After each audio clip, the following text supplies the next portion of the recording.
Bismillahirrahmanirrahim. Assalamualaikum warahmatullahi wabarakatuh. Salam sejahtera bagi kita semua.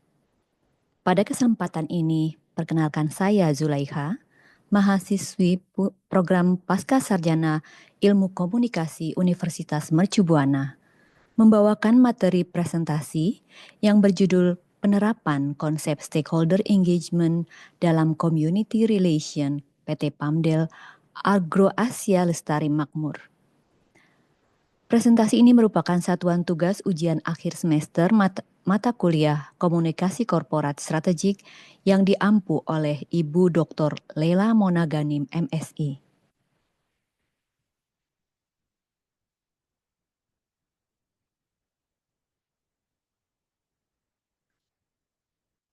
Pertama, mari kita kupas profil PT Pamdel Agro Asia Lestari Makmur. PT Pamdel Agro Asia Lestari Makmur adalah perusahaan perkebunan sawit yang mendapatkan hak pengelolaan lahan dari Dinas Pertanian dan Perkebunan Provinsi Kalimantan Barat. Perusahaan ini merupakan anak perusahaan dari PT Bangka Bumi Lestari Group, salah satu perusahaan milik pengusaha Sulaidi. Total lahan yang ditanami sawit milik perusahaan ini di Desa Teluk Bakung mencapai 28.589 hektar. Berikut ini ilustrasi rantai pasok hasil panen kelapa sawit dari PT Pamdel Agro Asia Lestari Makmur.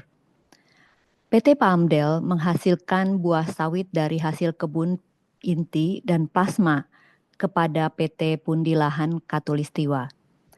Kemudian hasil kebun tersebut dibeli oleh Reckitt and Mondelez untuk menjadi salah satu bahan industrinya. Hasil minyak sawit olahan digunakan untuk membuat sabun batangan seperti sabun mandi merek Dettol, pangan olahan seperti coklat Cadbury, Oreo, Ritz, dan lain-lainnya.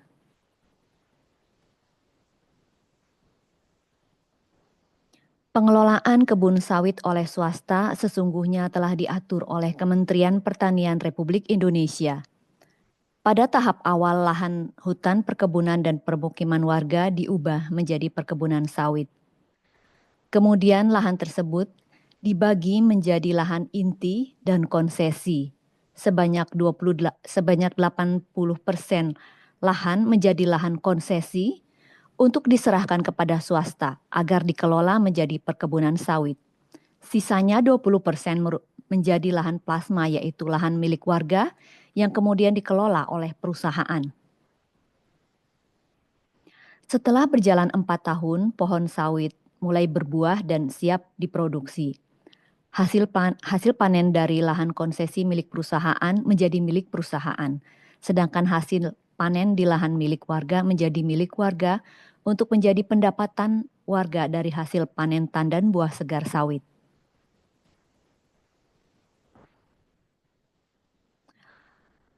PT Pamdel Agro Asia Lestari Makmur mengalami masalah community relation. Warga Desa Teluk Bakung memprotes hasil bagi panen yang dibagikan oleh perusahaan. Warga Desa Teluk Bakung menggelar unjuk rasa ke kantor perusahaan sawit PT Pamdel Agro Asia karena merasa diperlakukan tidak adil dalam perjanjian kerjasama. Sebelumnya, PT Pamdel melakukan perjanjian kerjasama dengan petani pemilik lahan berupa penggunaan lahan petani dengan memberi janjian imbal balik bagi hasil perkebunan. Namun, petani merasa pembagian hasil ini tidak adil. Harga tanam buah segar yang ditetapkan oleh perusahaan terlalu rendah, sehingga petani merasa dirugikan. Maka petani meminta agar lahannya dikembalikan. Pada persoalan ini dapat kita lihat bahwa konflik antara PT Pamdel Agro Asia Lestari Makmur dengan komunitas warga desa Teluk Bakung dipicu oleh 1. Perusahaan tidak transparan terhadap komunitas warga pemilik lahan plasma mengenai hasil panen sawit. Kedua, komunitas warga desa Teluk Bakung merasa diperlakukan tidak adil dalam perjanjian hak guna lahan milik warga. Berikut ini identifikasi masalah yang terjadi antara PT Palmdale versus komunitas warga desa Teluk Bakung. Pertama, komunitas merasa perusahaan tidak transparan tentang hasil panen perkebunan sawit. Kedua, masyarakat merasa diperlakukan tidak adil dalam perjanjian sewa lahan plasma milik warga. Ketiga, kecewa terhadap perusahaan, maka beberapa buruh bergabung memprotes bersama warga. Keempat, ekonomi komunitas warga desa masih memprihatinkan. Masalah sengketa lahan perkebunan plasma di Indonesia kerap kali terjadi. Sengketa yang terjadi terdiri dari beberapa kasus, antara lain, perusahaan diduga tidak menyediakan perkebunan plasma yang cukup. Itu terjadi sebanyak 152 kasus. Protes warga terjadi sebanyak 126 kasus. Dan perusahaan diduga mengupah rendah masyarakat. Ada sebanyak 62 kasus. Data tersebut merupakan hasil investigasi media BBC, The Gecko Project, dan Mongabay. Berikut ini mahasiswa merangkum beberapa jurnal yang menjadi sumber inspirasi untuk merefleksi kasus ini. Jurnal pertama saya ambil dari Sage Journal Business and Society, edisi volume 61 nomor 5 tahun 2022. Artikel penelitian berjudul Stakeholder Engagement, Past, Present, and Future, karya Johanna Kujana dan kawan-kawan. Penelitian ini bertujuan untuk menjelaskan konstruksi stakeholder engagement, guna menguraikan seluruh potensi dari riset stakeholder engagement dan menginspirasi pengembangan selanjutnya. Hasil penelitian berupa definisi baru atas upaya pelibatan stakeholder dan dampak terhadap hubungan stakeholder secara moral, strategik, dan atau pendekatan pragmatis. Artikel penelitian kedua berjudul Implementasi Community Relation sebagai Strategi CSR PT Petrokimia Gresik, karya Lita Erita Santi dan Diana Amalia. Artikel penelitian ini dimuat dalam Jurnal Nusantara Ilmu Pengetahuan, edisi volume 10 nomor 2 tahun 2023 halaman 561-517.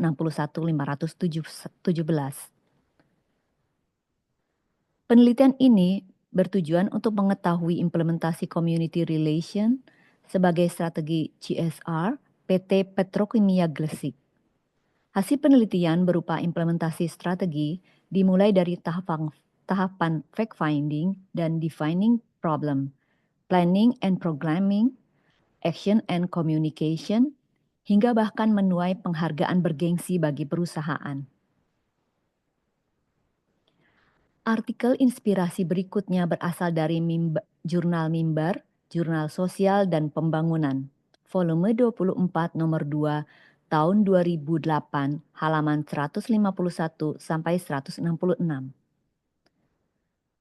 Berjudul Konsep Corporate Social Responsibility dari Kegiatan Community Relation, karya Tresna Wiwitan dan kawan-kawan. Tujuan penelitian adalah meninjau kembali konsep CSR dalam implementasi community relation pada lembaga pendidikan.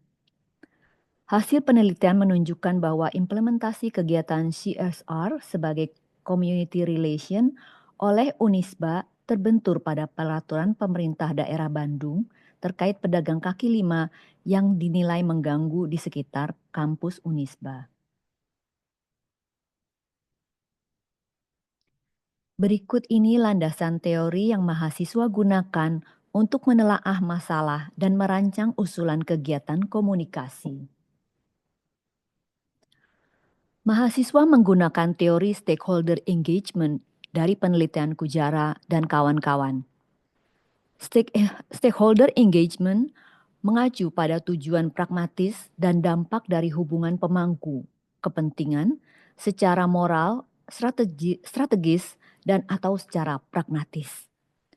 Tujuan moral dari stakeholder engagement adalah legitimasi, kepercayaan, dan keberadilan. Bentuk stakeholder engagement berupa corporate social responsibility dan tanggung jawab perusahaan. Yang kedua adalah kepedulian terhadap lingkungan dan keberlanjutan. Dan terakhir, menjalankan stakeholder engagement secara inklusif. Freeman dalam bukunya berjudul Strategic Management: A Stakeholder Approach tahun 1984 mengungkapkan skema formulasi strategi stakeholder engagement. Diawali dengan stakeholder behavior explanation yang merupakan hasil analisis stakeholder behavior dan analisis koalisi. Kemudian dilakukan strategic generic untuk menguji kemampuan strategi yang digunakan apakah efektif atau tidak. Kemudian disusun program spesifik bagi stakeholder. Lalu pelaksanaan program stakeholder secara terintegrasi.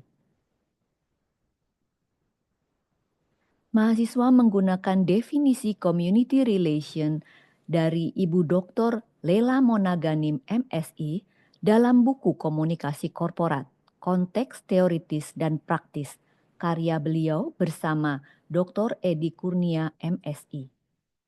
Community relation merupakan suatu upaya korporasi untuk membangun dan memelihara hubungan baik dengan masyarakat atau komunitas lokal di mana perusahaan tersebut beroperasi. Manifestasi dari hubungan komunitas ini berupa interaksi, layanan, fasilitas, dan waktu yang membentuk ikatan emosional terhadap perusahaan.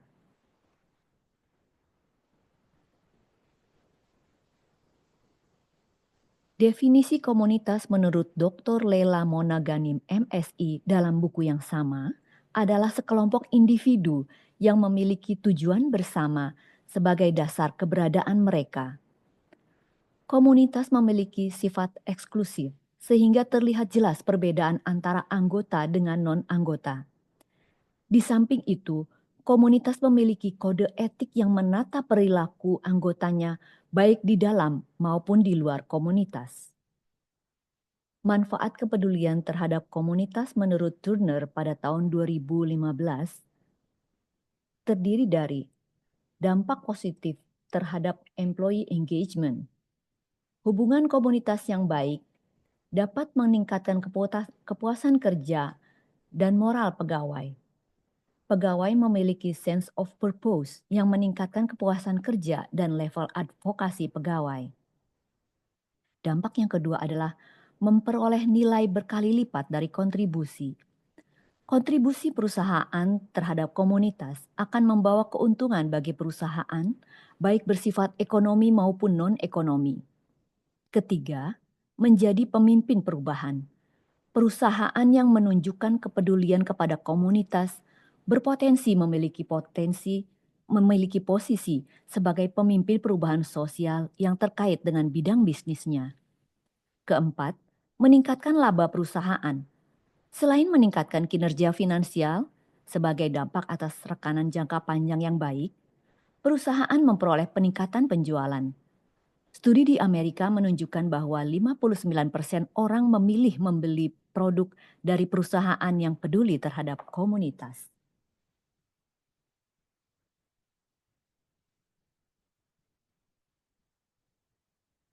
Aktivitas community relation memiliki beberapa spektrum, yaitu 1. Aktivitas community relation yang bermanfaat bagi komunitas seperti kegiatan filantropi, contohnya sponsorship, komunitas, donasi, dan volunteering. Kedua, aktivitas community relation yang bermanfaat bagi perusahaan dan komunitas seperti pengembangan ekonomi komunitas. Yang ketiga, aktivitas community relation yang bermanfaat bagi perusahaan saja, contohnya sponsorship komersial. Mahasiswa menggunakan teori mengenai corporate social responsibility menurut Chamber tahun 2003. Corporate social responsibility adalah melakukan tindakan sosial termasuk lingkungan hidup lebih dari batas-batas yang dituntut peraturan perundang-undangan. Menurut Natuve tahun 2001, Mengutip definisi dari World Business Council for Sustainable Development, tanggung jawab sosial korporat sebagai komitmen berkelanjutan kalangan bisnis untuk berperilaku etis dan memberikan sumbangan pada pembangunan ekonomi, sekaligus memperbaiki mutu hidup angkatan kerja dan keluarganya, serta komunitas lokal dan masyarakat secara keseluruhan.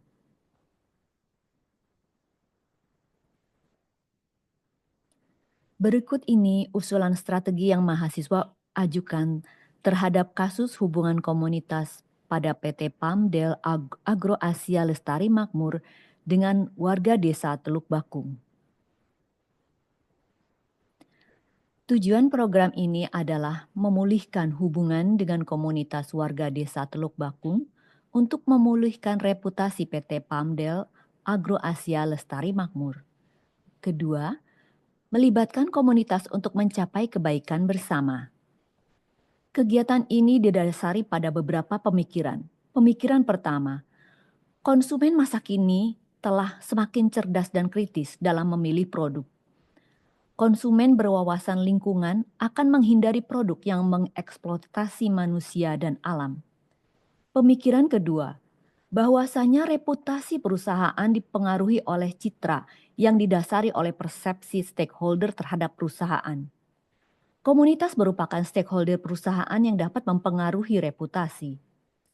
Pemikiran ketiga, bahwa kegiatan CSR sebagai bentuk community relation akan lebih efektif jika perusahaan menerapkan skema stakeholder engagement.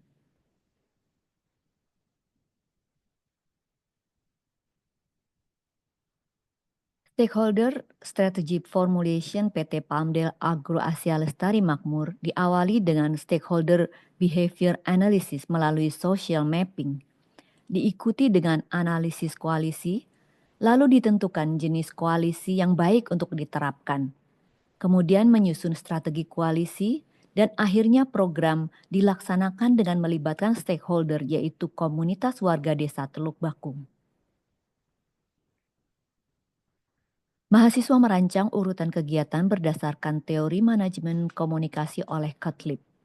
Diawali oleh fact-finding, yaitu memahami potensi dan kebutuhan stakeholder.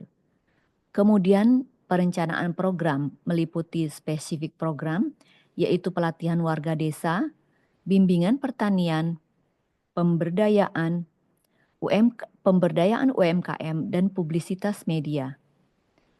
Pelaksanaan berupa implementasi dari perencanaan komunikasi. Perusahaan mengorganisasikan kegiatan dengan melibatkan stakeholder internal dan eksternal. Kemudian diakhiri dengan evaluasi, yaitu mengukur hasil dan dampak program terhadap komunitas dan reputasi perusahaan. Berikut ini mahasiswa tampilkan social mapping tentang komunitas masyarakat desa Teluk Bakung. Karakteristik masyarakat desa Teluk Bakung merupakan masyarakat agraris. Kondisi masyarakatnya masih banyak yang berada di garis kemiskinan atau prasejahtera. Kebutuhan warga desa Teluk Bakung yaitu kesejahteraan, lapangan kerja, kemudahan usaha, sarana pendidikan, sarana kesehatan. Harapan masyarakat yaitu mereka menginginkan kesejahteraannya meningkat. Mari kita lihat analisis koalisi. Meninjau skema perjanjian perkebunan plasma yang selama ini terjadi antara PT Pamdel Agro Asia Lestari Makmur dengan warga desa merupakan bentuk stakeholder engagement dalam level transaksional. Mahasiswa mengklasifikasikan sebagai transaksional karena perusahaan berupaya memenuhi aturan pemerintah mengenai perizinan konsesi lahan perkebunan melalui skema yang ditentukan oleh pemerintah, yaitu skema satu atap, di mana perusahaan mengelola lahan plasma milik warga untuk kemudian membagi keuntungan kepada komunitas warga pemilik lahan. Dari analisis tersebut, mahasiswa mengusulkan untuk menggunakan bentuk stakeholder engagement dalam level kolaborasi.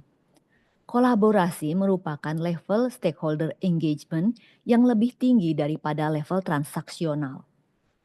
Kolaborasi bermakna menjalin kemitraan dengan atau membentuk jaringan stakeholder untuk mengembangkan solusi yang disepakati bersama dan melakukan rencana aksi bersama.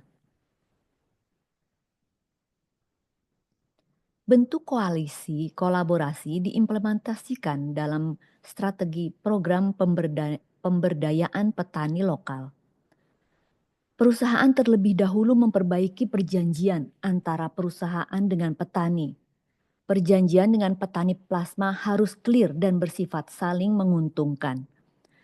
Kemudian perusahaan memastikan masyarakat desa dilibatkan dalam pengelolaan lahan plasma berupa diberi pelatihan sawit Good Agricultural Practice atau GAP dan menetapkan harga hasil panen secara adil. Kemudian melakukan optimalisasi koperasi unit desa. KUD berfungsi untuk mengelola penerimaan hasil panen, kesepakatan harga tandan buah segar sawit, dan penyaluran dana hasil panen. Hal lain yang tidak kalah penting adalah training and loan. Artinya perusahaan memberikan bantuan pelatihan dan pendampingan usaha serta permodalan usaha bagi petani plasma.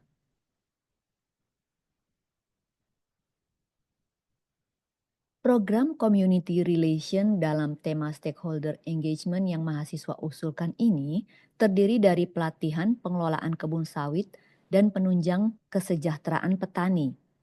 Pendampingan petani dalam mengelola kebun sawit terdiri dari pelatihan pertanian Good Agricultural Practice atau GAP. Kedua, meningkatkan kualitas tandan buah segar dari panen sawit milik petani. Kemudian pembekalan untuk peremajaan kebun sawit.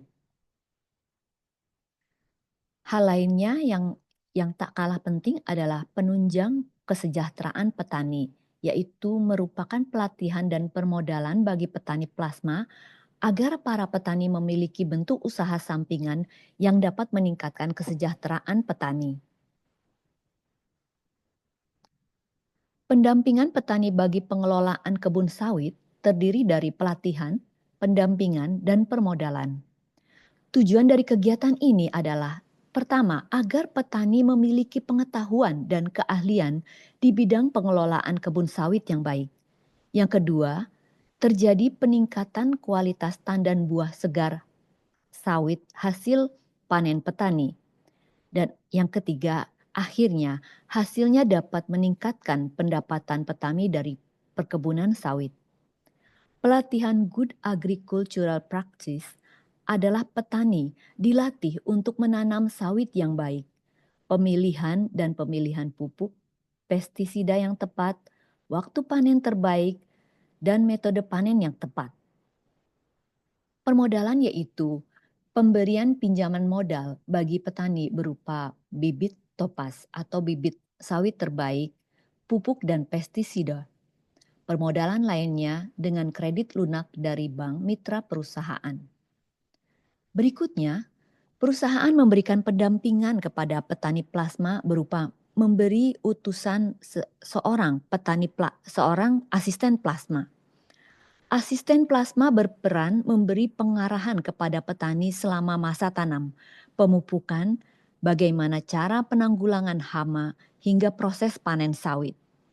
Pendampingan oleh asisten plasma dapat diberikan di kantor perusahaan, dapat juga di kediaman warga, di balai desa, atau di lapangan perkebunan. Asisten plasma ini merupakan bentuk transfer ilmu dan teknologi dari perusahaan kepada komunitas petani plasma di Desa Teluk Bakung. Program lainnya yaitu kegiatan penunjang perekonomian petani. Program ini ditujukan untuk memberikan penghasilan petani selama menunggu proses panen sawit. Diketahui proses dari penanaman hingga masa panen sawit membutuhkan waktu selama 30 hingga 36 bulan.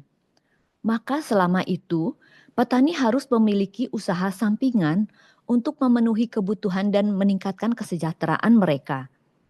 Oleh karena itu, perusahaan memberikan program pendampingan kepada para petani plasma, yaitu pembinaan peternakan seperti peternakan sapi, ayam, kambing, dan hewan ternak lainnya yang hasilnya dapat dijual di pasar, sehingga memberikan penghasilan bagi petani.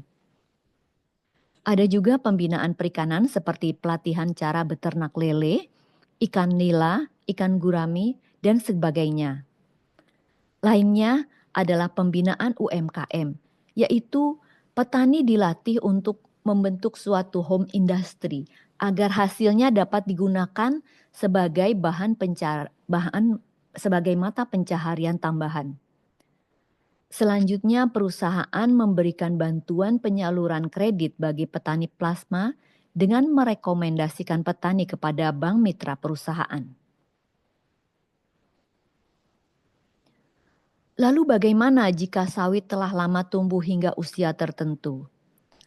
Hasil studi dari pengalaman perusahaan menunjukkan bahwa ladang sawit harus dilakukan peremajaan. Pohon sawit yang telah berusia 20 tahun, hasilnya sudah kurang baik. Selain itu, perawatan dan proses panennya membutuhkan biaya lebih besar. Maka kebun sawit perlu di-replanting agar hasilnya kembali optimal. Lalu apa yang harus dilakukan? Berikut ini langkah yang dilakukan petani plasma di bawah bimbingan perusahaan inti. Para petani plasma diberikan pelatihan pra-replanting. Pelatihan ini bekerja sama dengan Fakultas Pertanian Universitas Palangkaraya. Pembekalan replanting dengan metode pembekalan replanting ini dilakukan di kampus Universitas Palangkaraya dengan petunjuk bahwasanya mengenai bahwa metode ini dilakukan tanpa pembakaran lahan sehingga metode ini bersifat eco-friendly. Perusahaan kemudian membagikan bibit topas, yaitu bibit sawit generasi baru yang sifatnya cepat berbuah. Selama kegiatan semai bibit, pemupukan, perawatan, hingga panen, petani plasma selalu didampingi oleh asisten plasma agar memastikan perawatan perkebunan berjalan baik. Selain memberikan pendampingan kepada petani plasma, perusahaan memberikan benefit pada masyarakat berupa penyediaan layanan kesehatan gratis di klinik milik perusahaan PT Palmdale Agro Asia Lestari bagi petani plasma dan keluarga petani. Perusahaan juga membangun jalan penghubung dari perkebunan desa dengan kota besar terdekat. Gunanya untuk memberikan kemudahan mobilisasi warga, baik untuk memperoleh bibit, pupuk, keperluan ke bank, atau menuju fasilitas lain di kota seperti sekolah dan rumah sakit umum daerah. Perusahaan juga memberikan beasiswa bagi mahasiswa atau pelajar yang berprestasi dari lingkungan keluarga petani plasma di Desa Teluk Bakung. Program Community Relation ini melibatkan tim internal dan eksternal perusahaan. Community Relation harus dipahami melalui berbagai sudut pandang, yaitu sudut pandang bisnis atau sudut pandang perusahaan. Yang kedua, sudut pandang komunitas, yaitu kesehatan, keselamatan, kesejahteraan, atau perekonomian komunitas. Juga sudut pandang pihak ketiga, yaitu lembaga sosial masyarakat, konsultan komunikasi, dan media atau pers. Maka mahasiswa mengusulkan tim community relation terdiri dari 1. Direktur PT Palmdale Agro Asia Lestari Makmur. Kedua, Public Relation and General Affairs PT Palmdale Agro Asia Lestari Makmur. Yang ketiga, PR Consultant sebagai konsultan komunikasi bagi perusahaan. Keempat, Kepala Desa Teluk Bakung sebagai opinion leader yang memudahkan komunikasi dengan memudahkan komunikasi antara perusahaan dengan komunitas petani plasma di Desa Teluk Bakung. Kelima, yaitu pers atau wartawan dari media massa arus utama dan media massa lokal untuk mendapatkan publisitas atas program-program community relation yang dilaksanakan. Dan terakhir adalah lembaga swadaya masyarakat sebagai mediator, pihak ketiga yang menelaah lebih dalam masalah dan memberikan rekomendasi solusi. Kesimpulan dari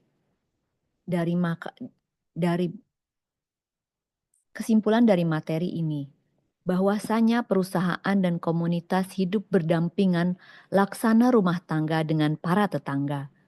Maka perusahaan perlu menunjukkan kepedulian terhadap komunitas.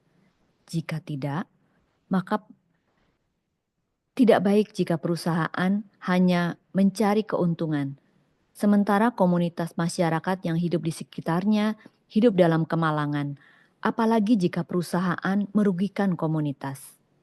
Maka perusahaan perlu memperhatikan keadaan komunitas di sekitarnya. Benang merah dari pelaksanaan community relation antara PT Palmdale Agro Asia Lestari Makmur adalah bahwasanya kesejahteraan komunitas petani plasma menjadi bagian dari membangun reputasi yang baik bagi perusahaan. Terlebih di era informasi sekarang ini, publik menjadi semakin kritis terhadap perusahaan. Publik sangat peduli dan menaruh keberpihakan terhadap perusahaan yang turut mensejahterakan komunitas, mendukung kesamaan hak, dan berlaku adil terhadap komunitas.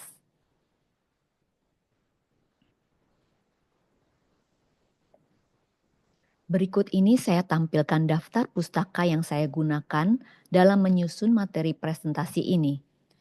Saya menggunakan teori-teori dari buku Dr. Leila Monaganim MSI dan Dr. Edi Kurnia MSI berjudul Komunikasi Korporat, Konteks Teoritis dan Praktis, terbitan Prenada Media. Buku pendamping lainnya adalah dari Edward Freeman berjudul Strategic Management a Stakeholder Approach, Scott M. Cutcliffe berjudul Effective Public Relations, buku Chamber tahun 2003, Corporate Social Responsibility and Environmental Management, Natuve tahun 2001, Community Relation, Konsep dan Aplikasinya. Kemudian mahasiswa juga menggunakan jurnal referensi yang terdiri dari karya Johanna Kujala dan kawan-kawan, juga karya Erlita Sari dan Diana Amalia, dan Tresna Wiwitan dan kawan-kawan. Demikian presentasi ini saya sampaikan. Ucapan terima kasih saya sampaikan kepada Ibu Dr. Leila Monaganim MSI atas bimbingan beliau kepada saya selama perkuliahan komunikasi korporat strategik dan penyusunan materi presentasi ini. Semoga Allah Subhanahu wa Ta'ala memberikan penjagaan, kesehatan, dan kesuksesan kepada beliau. Saya akhiri presentasi saya dengan mengucapkan Alhamdulillah. Wassalamualaikum warahmatullahi wabarakatuh.